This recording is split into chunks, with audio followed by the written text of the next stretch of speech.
So the Denver real estate landscape is currently buzzing with the exciting new trend of new construction.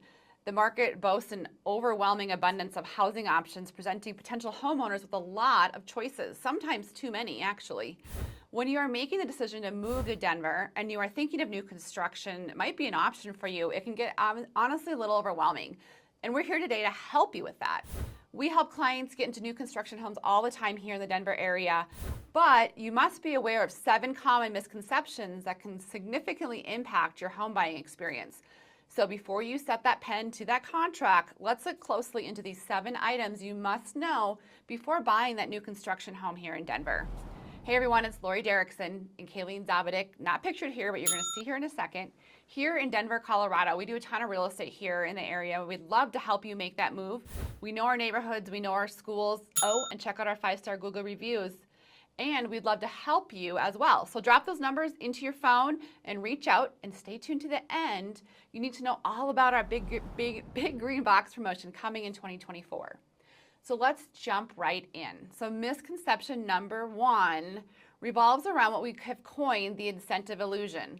Builders often dangle these incentives in front of prospective buyers, promising discounts or offers that greatly reduce those closing costs. But you must look at those closely. These incentives may come with little strings attached, such as limitations on where they can be used, typically attached to the builder's design center, or contingent upon utilizing their preferred lender. The design center, think of this place with endless possibilities. It's your Pinterest dream board, and you can also be a little overwhelmed.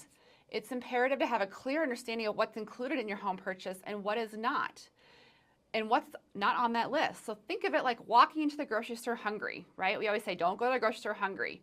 Your cart quickly fills up, and you will over budget and spend more. That's exactly what the builder wants. But if you walk into that grocery store knowing what you want and have your list in hand and you're ready to compare pricing, you have a win-win situation here, similar when you go to that design center. So picture this scenario. You stumble upon the local builder's website showcasing homes starting in the 300,000s. You visit their model home and you instantly fall in love. The excitement builds as you inquire about the price for that identical home. To your astonishment, your figure is quoted at $650,000, complete with almost $250,000 in upgrades, lot premiums, and additional expenses. And here's where it gets tricky. Each builder has their own definition of standard features. The more customization they offer, the more potential there is for you to quickly add up those charges, even the simplest upgrades. So those beautiful Pinterest-inspired wood beams that you had in mind might translate to $15,000 investment or increase in that budget. Or worse, they may not even have them available through the design center, meaning a post-move-in installation that who knows at what cost. That said, some builder upgrades are undoubtedly worth the consideration, like structure elements, like we talk about window placement, can lighting, ceiling heights, insulation quality, cabinetry upgrade. Those are just to name a few of prime examples. When weighing the offerings of different builders, some builders may have these enhancements and they call them incentives, while others may include them as standard features. So to navigate this crazy maze of the new construction real estate, just allow Kayleen and I to help guide you. We can help you distinguish between incentives and standard options and making a good financial investment for your family. So now on to misconception number 2. A word of caution when builders stipulate that you must use their preferred lender to take advantage of their incentives. It's crucial to ask the right questions regarding lender fees. Some builders' lenders may include these fees as a means to boost builder profits, all while making it seem like an incentive. In essence, what appears as a closing cost discount may in reality be a cleverly worded rearrangement of expenses, including origination costs and title fees. So when is it reasonable to accept these incentives that hinge on a specific lender? The answer isn't always straightforward. It depends on the lender's terms. We recommend consulting our trusted local lender who excels at deciphering builder lenders' offers and highlighting pros and cons and providing valuable feedback and insights into whether the incentive is truly a good deal. We're moving on We're plugging right along to misconception number 3, which encompasses a builder's insistence on using their legally designed contract form, which inherently protects their interests, right? So despite the warm demeanor of that builder's representative, and we love our builder's representatives, don't get me wrong, it's vital to remember that these contracts primarily serve the builder's corporate interest. So signing a builder contract and depositing that earnest money commits you to the deal with limited avenues for backing out and reclaiming your funds compared to that existing home contract, right? There's numerous dates in an existing home contract you can back out to get your earnest money. So inspecting the property is just one area where the builder contract often poses limitations. Some builders may prohibit you from conducting your own inspection before closing, potentially leaving you in the dark about the property's condition. Additionally, at the appraisal stage, if the property appraised value falls short, you might be required to bridge that gap in cash or risk losing your earnest money. The inflexibility of new construction contracts in comparison to existing homes becomes evident when considering your options to exit the deal. Existing home contracts and recovering your earnest money can be difficult. So just keep that in mind when you're considering new constructions, and we can help you with this. Now let's look into the financial aspect. So misconception number 4, earnest money. In traditional single-family home purchases, earnest money typically amounts to 1% of the home's contract price.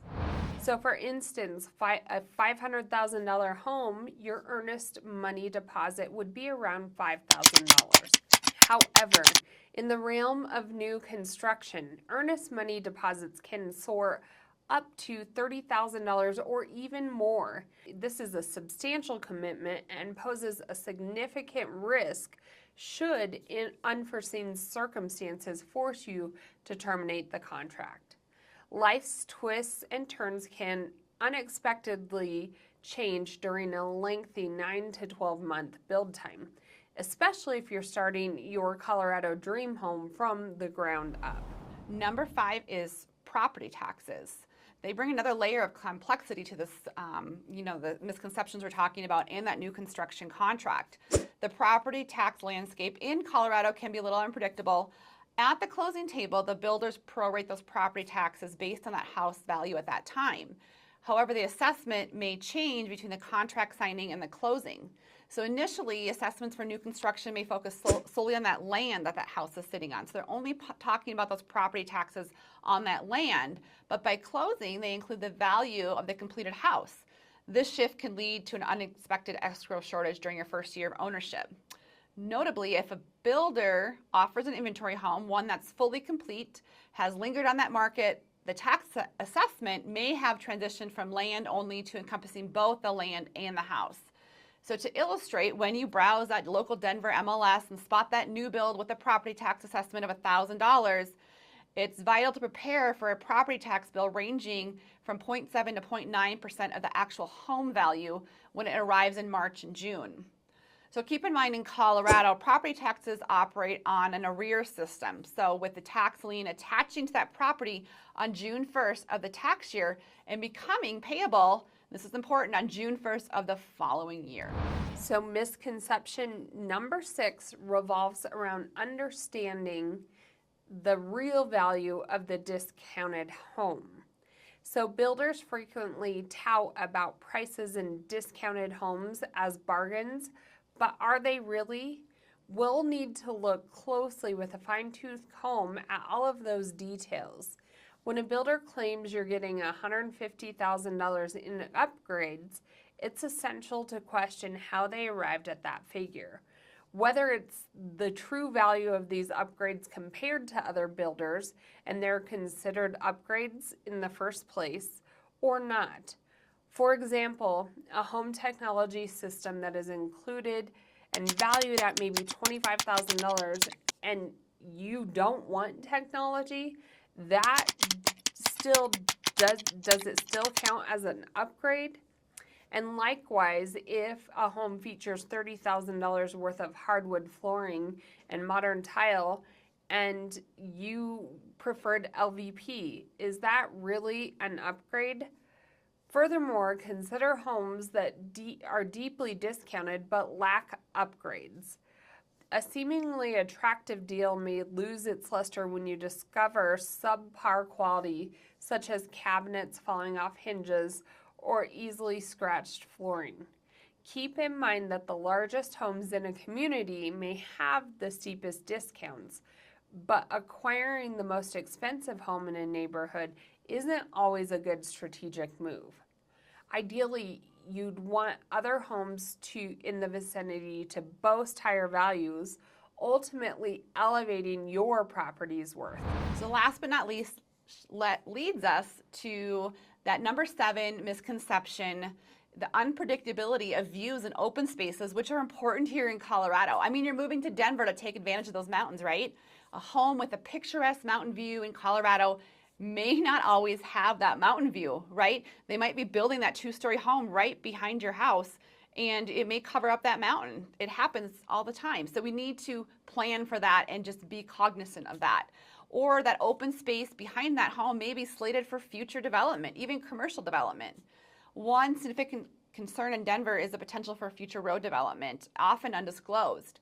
In some instances, desirable communities may find themselves having a highway run right through them within 3 to 5 years, impacting that resident's living experience and the value of that home. It's essential to rely on the experts, well-versed in the area, zoning laws, and future development plans. And understanding these factors can be instrumental in safeguarding the future resale of that home and your investment. So as you prepare to embark on your journey into the new construction market, we encourage you to reach out to us for guidance. Well, why, you ask? Because we love what we do and we're good at it. We help people make that move to Colorado daily.